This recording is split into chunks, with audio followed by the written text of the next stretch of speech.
Support court with Judge Vanda B is now in session. Judge, this is case number JVB1078, McKinney case. Thank you. You're welcome. You all may be seated. Okay, Miss McKinney. Yes, we're back. Yes. I hope we are in better. I am. Okay, good. And we're not going to allow each other to press each other's buttons, right? Correct. We'll okay. See what she does. Okay, so we had all that done. Did you all have any problems with that? No, none at all. Yeah. Okay. Fine. Okay. Have the two of you had an opportunity to speak at all? We've spoken.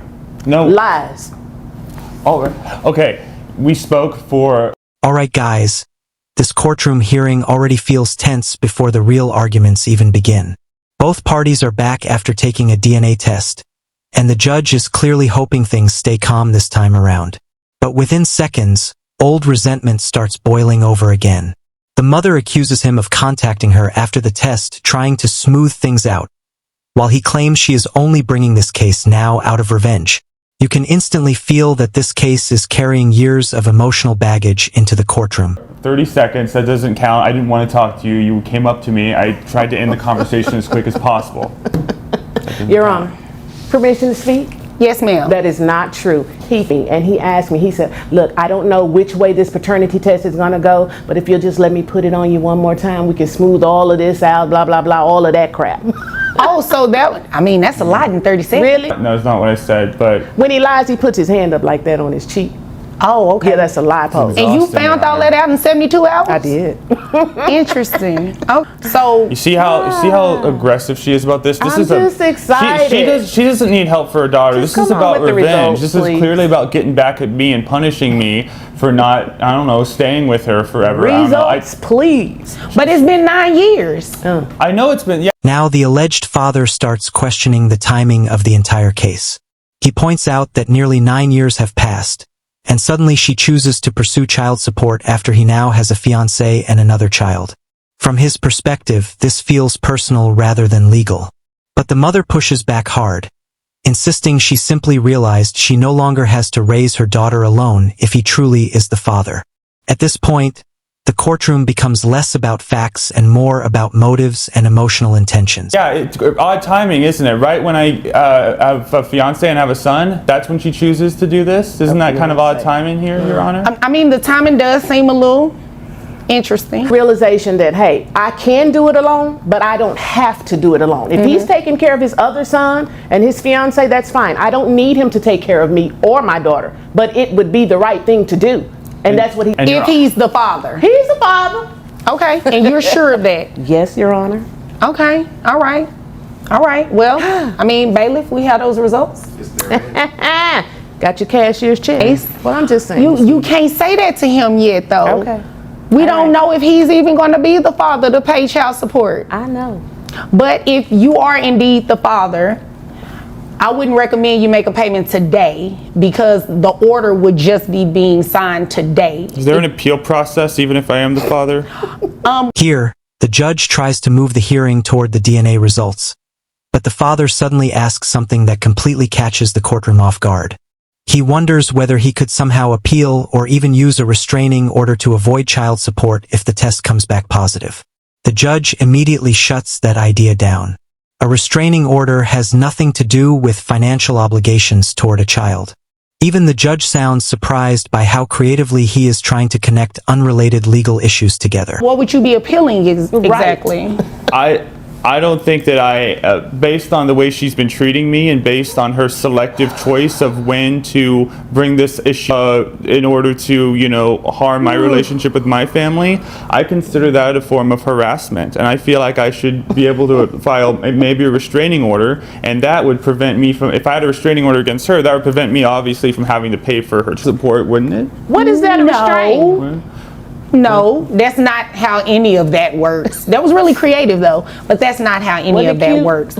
So let me go ahead and tell you what the results say. All right. Let's get it over with. All right. It looks like baby McKinney, because we can't say a child's name. Right. There is no probability he can be the father. This is the moment the entire case changes direction. The judge finally reads the DNA results, revealing there is zero probability that he is the father. Instead of relief bringing calm to the courtroom, the tension immediately explodes.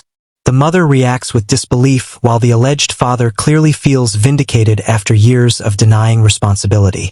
You can almost feel the emotional collision happening in real time because scientific evidence has now entered the conversation, but emotions are refusing to let go. What did they say? What? You hear that? What'd you say, Your Honor? You laughed at that.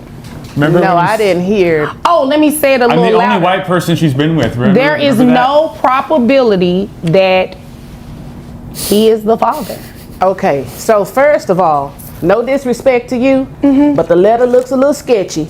Okay. It wasn't in a It's got legal writing on size it. envelope. That's why it's sketchy. So, and I don't trust him because his uncle is an attorney, okay? And his Okay. uncle can do What does all that have to types do with of anything? stuff. You know what I'm saying? Okay. So I don't even trust that. Wait a minute. I believe at the beginning, I asked you all how the test went.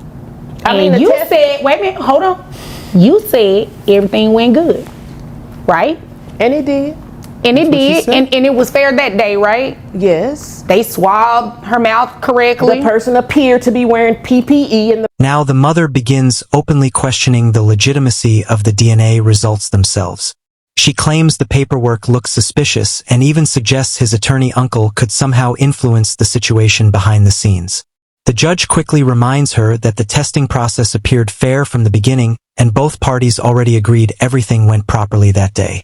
But emotionally, the mother still cannot accept the outcome, and that disbelief keeps pushing the courtroom further into chaos. person appeared to work, you know, for that service, and the test itself went well, but behind the scenes, Your Honor. And it a lot appears goes that on. these results are directly from and he's not the father. He is the father. Let me tell you why.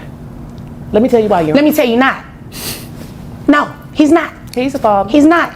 So you're going to order, You you're lost. going to argue with DNA testing. Your Honor, he is the father. 72 hours. He has He a tattoo is not on the his private father. parts. He was He the only is one not there. the father. He is not the father. Show How me a many tattoo. times do I have to say that? No, I don't want to see a tattoo. All I want to see was these numbers, see what the probability was going to look like of him being the father. He is not the father.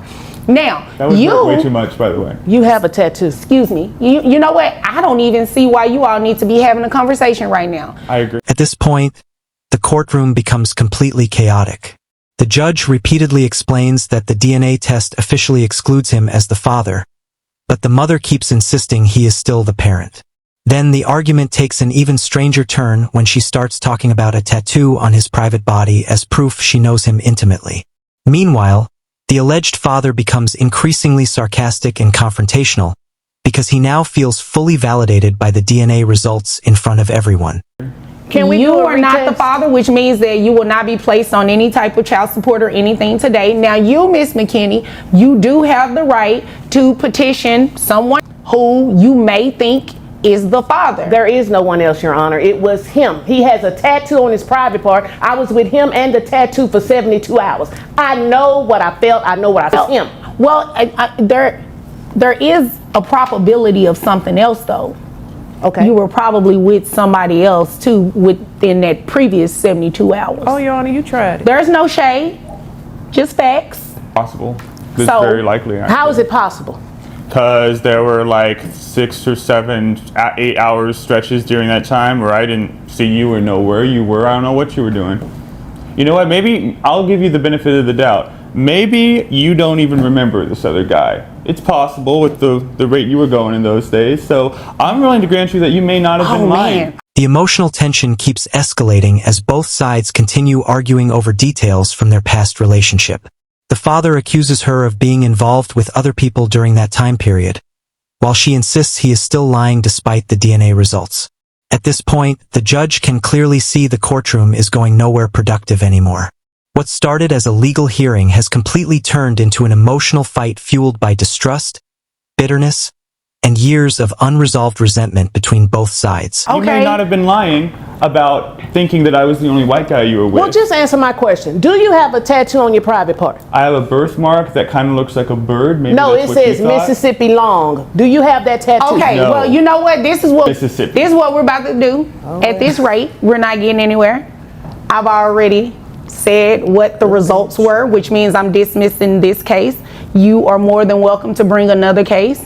And if his account is true that you don't remember, you can bring another case after that. But the court is here to assist you. So if there are no more questions and nothing further, which it shouldn't be, you all are dismissed. Hell no, it shouldn't be. Whatever. You got a tattoo. In the end, the judge follows the DNA evidence and officially dismisses the case. Since the results showed zero probability of paternity, no child support order could legally be placed against him. However, the judge also reminds the mother that she still has the right to pursue another potential father if necessary. Even after the ruling, emotions remain high because the mother still refuses to fully accept the scientific outcome.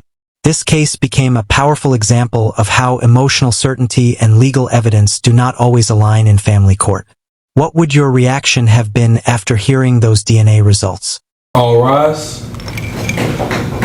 Judge Vanda B. Court is now in session.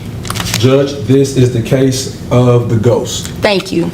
You all may be seated. Okay. Miss Ghost, is it? Yes, ma'am. You brought this case before the court. What's going on? Well, we have a 1-year-old daughter named Alexis Ray. We're not together anymore. We were married for 2 years. We divorced because I like women. And so I want to put him on child support. He don't do nothing for his little girl. Okay. So you all divorced, have a 1-year-old. Yes, ma'am. And you want him to pay child support? Yes, ma'am. Okay, seems pretty straightforward. Sir, what do you have to say about that? Your Honor, I don't. All right, guys, this courtroom hearing begins with a mother demanding child support for her 1-year-old daughter, claiming the father has barely helped financially since the child was born. But before the judge can even get deep into the case, emotions immediately take over. The father says he does not mind supporting the child, yet he also accuses the mother of leaving him for somebody else. Within seconds, what sounds like a simple child support case turns into a tense argument full of betrayal, blame, and personal frustration. I have a problem paying child support, but she did leave me for somebody else. She cheated on me throughout our relationship and things like that. That's another court that has nothing to do with me. Continue. Yes, ma'am. I only make $16 an hour, ma'am, as a warehouse supervisor, so it's really hard to make ends meet. So I don't know how much I can give. It's expensive to live where we live. Well, according to the documents you provided, you make $18 an hour. Oh, so He's you also don't a know how liar, much you Your make? Honor. No, ma'am, I was mistaken. I apologize. Oh, okay. But you get a check every month, right? Now the father starts explaining his financial situation, saying life is already hard because he only makes a limited income working as a warehouse supervisor. But the judge quickly catches an inconsistency in the amount he claims to earn, and that instantly damages his credibility in the courtroom. Then the argument becomes even more personal. He calls her a cheater, she calls him a liar, and the judge realizes these two are carrying a lot more emotional baggage than either one wants to admit. Yes, ma'am. Y'all made the perfect couple. You're the liar, she's the cheater. Well, that's semantics right there. That's the particulars. He lied. I didn't cheat on him. Okay, well, we already established that he lies. I mean, Oh, yeah, see, I told you he was a liar. Well, I mean, you didn't even have to tell me that. I don't know how you do it every single time. What do you? What I don't need you all to do is address each other. You all Yes, will ma'am. address me. There's obviously a reason that you're no longer married. Okay? Because she's a cheater. No, because you guys were the perfect storm is why you guys are not married anymore. Now, in terms of health care, who pays it for this? Okay? Yes, ma'am. Well, she's on his Medicaid. Okay, so wait a minute. The child lives with you, but Yes, ma'am. and the child is on Medicaid. Yes, ma'am. At this point, the judge steps in to regain control because both sides are more focused on attacking each other than discussing the child. She shifts the conversation toward healthcare and asks who is financially supporting the little girl. The father explains the child is currently on Medicaid, but the judge immediately clarifies that Medicaid is not the same as private health insurance. The support comes from the state, and eventually that financial responsibility can come back to the parents involved. So, are you paying Medicaid yet, or you haven't started paying them? Yes, ma'am. I am paying for the child's health care right now. Okay, so you guys understand that Medicaid is not health insurance, right? Oh, yes, ma'am. Okay, so that is health. It's not health insurance per se in terms of a private carrier, but for the child, that particular service is through the state of so that money does have to be repaid to the state. You're not paying health insurance to her. You understand that, right? Or you didn't understand? I understand. I understand that now, ma'am. You understand it now? Okay. Yes, so ma'am. you understand that Medicaid has to be reimbursed to the state, and you're going. Here, the father begins realizing how serious the legal consequences actually are. The judge explains that Medicaid expenses may eventually need to be reimbursed to the state, meaning financial obligations are about to become official. You can see the stress slowly building on his face as the conversation moves away from relationship drama and toward real money. The courtroom mood changes fast because this no longer feels like an emotional argument. It now feels like unavoidable legal accountability. I have to start paying child support at $18 an hour. You understand that, right? Yes, ma'am. Okay. You looked real depressed just then. I mean, did I say something wrong? Oh, ma'am, it's just, I just know how much it's going to hurt, ma'am. That's all. Know how much is what is going to hurt you? The child support hit. And you do understand that, Mom, are you working? No, ma'am. Why aren't you working? Why aren't you working? I mean, I just don't work.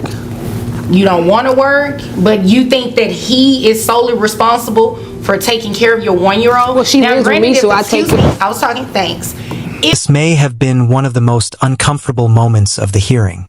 The judge asks the mother why she is not currently working, and instead of explaining a hardship or situation, she simply says she does not work. That answer instantly changes the energy in the courtroom. Then, just moments later, she reveals she is pregnant again. The alleged father immediately distances himself from the pregnancy, making it very clear he does not believe the unborn child is his. She does live with you. Yes, she does live with you. And he will be obligated to pay child support because of that. But you also need to be working too. So, are you going to come back in here next time with some proof of looking for a job? Oh, yes, ma'am, I will, and I'm currently pregnant again. So we might Your Honor, that is not my child. Oh, that was my next question, but I ain't touched her in like almost a year. Okay, that is good information to know. It has nothing to do with this because a child that is not born is not a child within existence at this moment, so therefore child support can be determined anyway. We'll be back though. Thank you. You'll be back for that child. Okay, well when you return, we will discuss that child. With you. We'll be back with you. Well, sir, just The courtroom tension rises even more after the pregnancy revelation, but the judge quickly brings the focus back to the law. She explains that the unborn child cannot legally be included in the current child support calculation because the baby has not been born yet. At the same time, she reminds the father that he absolutely has the right to request a DNA test later if necessary. Emotionally, the situation feels chaotic, but legally the judge keeps everything centered around proof and procedure. make sure you know, I just want you to know that you do have the right to get a DNA test. Oh, really? Yes, you have a right to get a DNA test on that child that she's pregnant with, just to make sure if she does bring you back, that if it's not your child, you won't be placed on child support. Yes, ma'am. Okay, you understand that? But it's your child, so don't worry about that. Ma'am, me and you addressing him, okay? And as of right now, we don't know whose child it is. When I say we, I'm speaking about the court. We don't know whose child it is. You're currently pregnant. He hasn't had an opportunity of doing DNA tests, okay? Get pregnant from another girl. All right. Sir, I do not need that extra sidebar over there. Yes, ma'am. Okay, thank you. All right, so based on $18 an hour work week, and truthfully, how many hours do you work a week? Roughly 60 hours a week, ma'am. Okay, you told the truth about that. I just have to verify everything that you say from now on. So, $18 an hour at 60 hours per week. Now the hearing shifts fully toward the financial calculations, and you can see reality starting to hit the father hard. The judge carefully breaks down his hourly wage, overtime hours, and total monthly income. Because she already caught him being inconsistent earlier, she now double-checks every number he gives. The atmosphere becomes much more serious because everyone in the courtroom understands what is coming next. official child support payments, and financial obligations that cannot simply be ignored. Week that brings your gross to about $2,160. Your net of $1,903.58. Now, in terms of health insurance, at another time, you do have the right to some sort of health insurance plan for your child. However, for today, you're going to have to reimburse that money to Medicaid. So what I'll have to do is I'm going to take 9% of your gross, that $2,100 amount. 9% of that is $194.40. Now, if you are able to find some health insurance that's cheaper than that, that would be great. You have the right to do that. And when that does happen, you can come back to court and change, okay? But as of today, that's the number. Then you're going to pay, your child support obligation is $380.72. But mom... This is where the judge officially calculates the child support obligation. Medicaid reimbursement gets added into the equation, and the numbers start climbing quickly. The father looks increasingly stressed as he realizes how much money he may now owe every month. Then comes another major twist. The judge explains that any cash payments he previously gave the mother without proof are legally treated as gifts. That means none of those payments can officially reduce the amount of back child support owed. Sir, as that you paid back pay since the day that the child was born. You know what that means, right? No, ma'am. So pretty much that $380 amount, you're going to be responsible for paying that for the past 12 months. Yeah. Now, Not confused, concerned, ma'am. That's all. Well, okay, so up until this point, you have not been giving her any type of financial support for your child. Isn't that correct? It's a yes or no. I have, ma'am, but I can't prove it because it's always been cash. I've always. So the answer is no. Yes, ma'am. Gift, okay? Yes, ma'am. So the back pay that she requested for the past 12 months would bring your back pay, is also known as retroactive child support, $6,600, okay? And I'm going to make that payable at $100 per month. So your new child support obligation is going to be $480. You understand that? Yes, ma'am. All right. Do you all have any further questions or anything? Any concerns you want to bring to the attention of the court? The final ruling lands hard. The judge orders not only monthly child support payments, but also retroactive support covering the previous 12 months. By the end of the hearing, the emotional arguments and accusations completely fade into the background, while legal responsibility takes center stage. The father clearly looks overwhelmed by the financial reality now facing him, while the mother finally receives the support order she came to court seeking. This case became a powerful reminder that family court focuses heavily on documentation, evidence, and financial accountability, no matter how emotional the relationship drama becomes. All rise. Judge Vanderbeek Court is now in session. Judge, this is case number JVB 1019, Canada case. Judge, both parties have been sworn. Thank you. You're welcome. You all may be. Okay, Miss Canada. All right. You brought this case before the court. What's going on? I'm seeking child support and back pay from this man. Okay, just straightforward. That's what I like. Just get right into it. How old is the child? The child is now 3 years old. 3 years old. And I have not received any child support. In 3 years? Yes, ma'am. Okay. All right, guys. This case starts as a simple child support hearing, but it quickly turns into a messy courtroom showdown involving a secret affair, denied responsibility, and major emotional tension. The mother says she has raised the child alone for 3 years, while the alleged father refuses to pay until DNA proves the child is his. As the hearing unfolds, shocking details about their relationship begin coming out, and the judge has to separate emotions from legal facts. All right. Sir, is there a reason you haven't given her any child support in the past 3 years? Yes, ma'am, there is. What is that? We've been discussing the paternity obligations. Okay. Under the circumstances, I don't think I was the only person having a fling with Rocky at the time that she and I had that time together. And, Excuse me? Are you implying something? Well, what I'm trying to say is that I understand that you may have been seeing some other people in addition to me. And the reason that I haven't Well, provided those are rumors. I understand First of that. all. I understand that. Second But of you all. haven't complied with my request for DNA test either. And that's is that if I have an obligation, I like to make sure it is my obligation and not the obligation of some other father. Well, maybe you should have been obligated to your wife whenever you were having an affair with me. You know, you're right about that. And honestly, This is where the case becomes more personal than legal. The alleged father questions whether he is truly the child's father, while the mother fires back by exposing that he was married during their affair. The tension rises fast because both sides are attacking each other's credibility. But despite the emotional drama, the judge stays focused on one thing: proof. Without legal confirmation of paternity, child support cannot be ordered. you know, from my perspective, Your Honor, I certainly understand the situation. I'm not trying to be hard-hearted, so to speak, about this, but I think that there's some other questions that need to be answered before we agree on paying any kind of support, because at this point, we haven't confirmed whose child this is. Okay, well, I have some questions too, but I don't think they have anything to do with child support. It's more about you guys' backstory, but that has nothing to do with me. How can taking a DNA test at all? Not that I'm aware of. Okay. Did he sign anything at the hospital No, he wasn't acknowledging that he was the father? Okay, so he does have a valid point. Before we Here, the judge brings the courtroom back to the law. She asks whether the alleged father signed any paternity documents or completed a DNA test. When the answer is no, the hearing changes direction completely.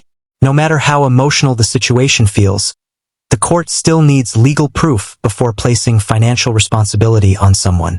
It's a reminder that courtroom decisions rely on evidence, not assumptions. can actually place him on child support, he either has to accept parentage, which according to what I'm hearing, you're really not accepting it. He's in denial about his affair and doesn't want his wife to find out. My wife knows. Oh, Yeah, she right. knows now. Ah, he's lying. You told her I would have heard from her by now. I work with him, ma'am.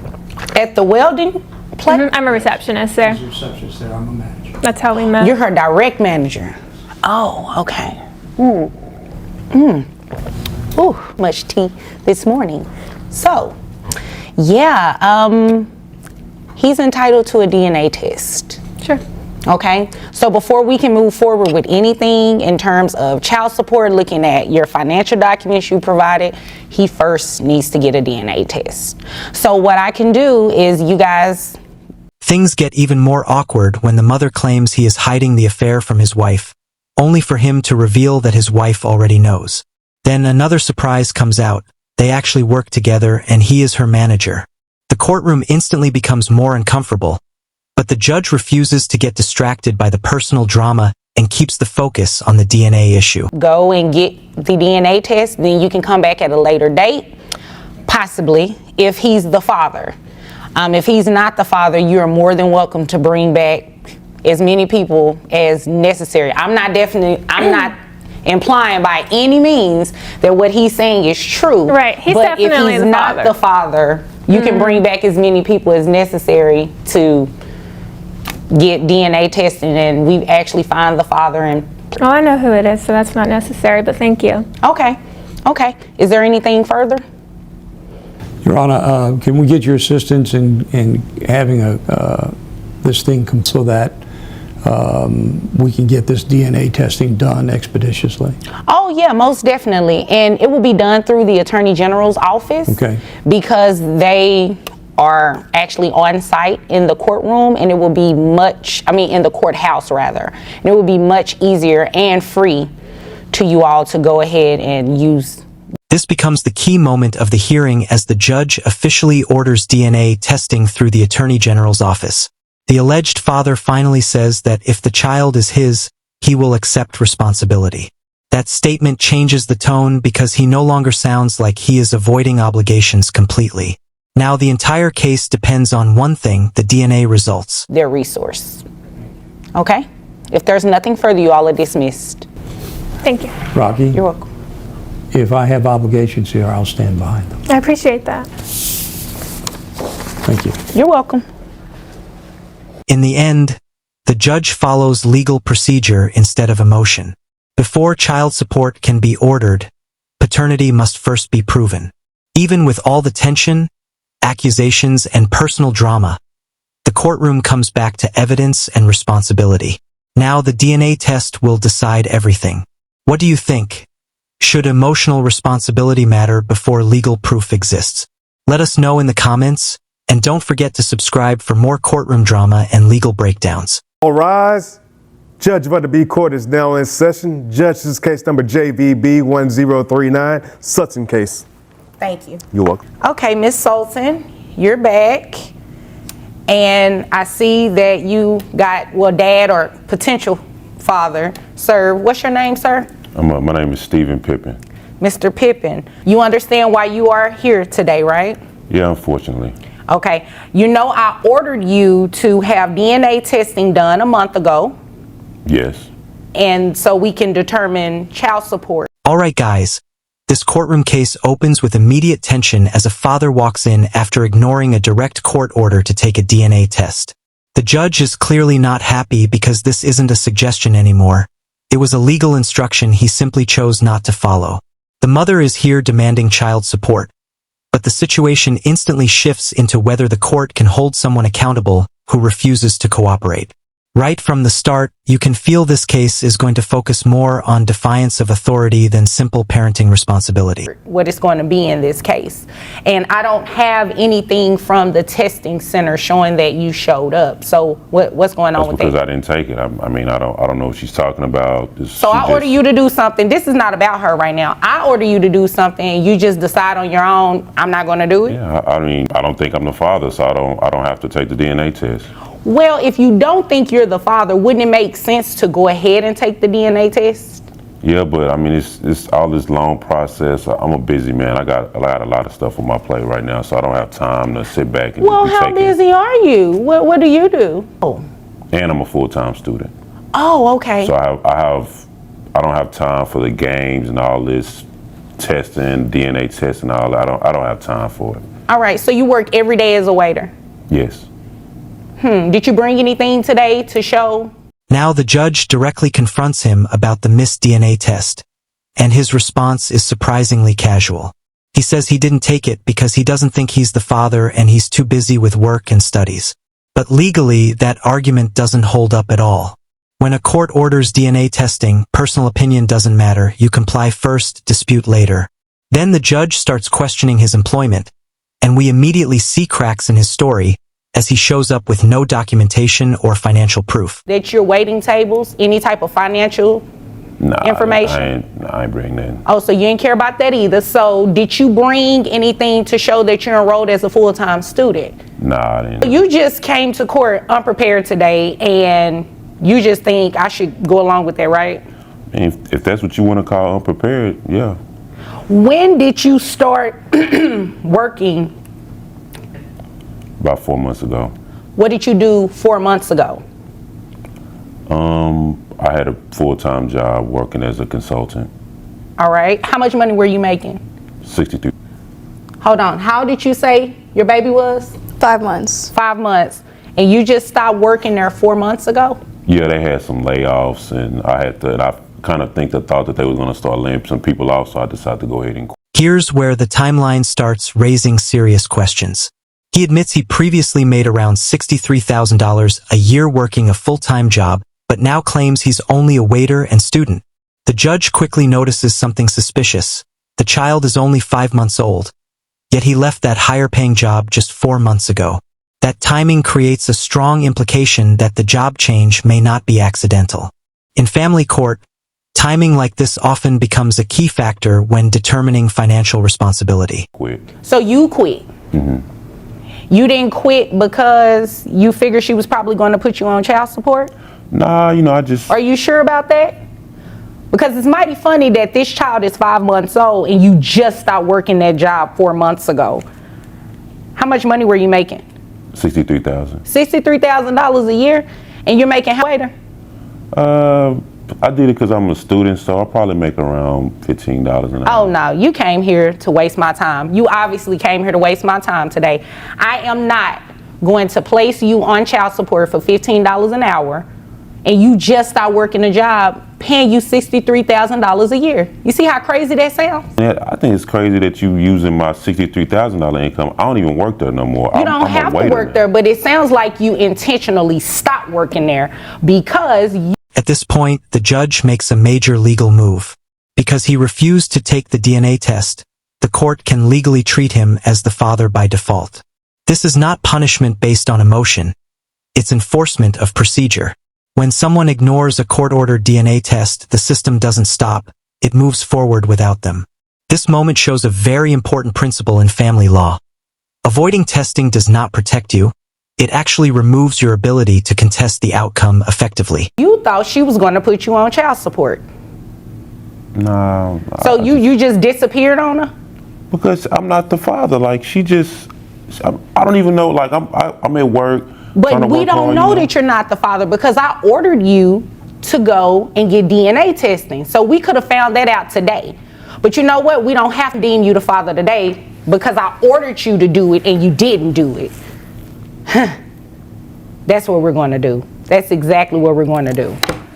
So, who carries health insurance? Well, it's a bad question. Yeah, it's me. You carry health insurance. Yes, How ma'am. much is it? $750. $750. Does that include you and the child? Yes, it does. Okay. So what I'm going to do is split that in half because child support, his obligation, he's only responsible to pay health insurance for the child only. Okay. So Now the financial breakdown begins, and the judge uses his previous $63,000 salary instead of his current lower income. That decision significantly increases his child support obligation because courts often look at earning potential, not just current claims. Then health insurance costs are added, and the total monthly amount quickly becomes substantial. The judge explains everything step by step, making it clear that child support is not negotiable once established. It becomes a legally enforced monthly obligation handled through state systems. based on $63,000 a year, I have your monthly gross at $5,250. That brings your net to $4,226.99. How many other children you have? No other children? No other children. Well, I hope not. I hope you're not ghosting on them either, because that's exactly what you did to her. So I have your monthly child support obligation at $845 plus $375, which is half of that for health insurance for the child. Your monthly obligation is $1,220. And I'm ordering you to do that. And you don't have any control over that because that goes through a state agency and it'll just I'll just from go ahead you. and just submit my W-2s whenever I get them. I'll come. What we're doing. Since you came in here unprepared and not caring about anything, you don't care about that $1,220 either then, right? Okay, I guess so. But we'll get updated. I'm not tripping. Okay, well, we can do that at a later date. Do you have any other questions? No, I don't got no questions. Okay, do you have any other questions? In the end, the ruling is heavily influenced by his refusal to follow court instructions. Because he didn't complete the DNA test, the court had enough grounds to establish responsibility and proceed with child support calculations. The final order includes both monthly payments and health insurance contributions, based on his previous income level. This case highlights a critical lesson in family court. Ignoring legal orders doesn't stop responsibility. It usually makes the outcome worse. So what do you think? Should his current lower income have been considered, or was the judge right to use his past earnings?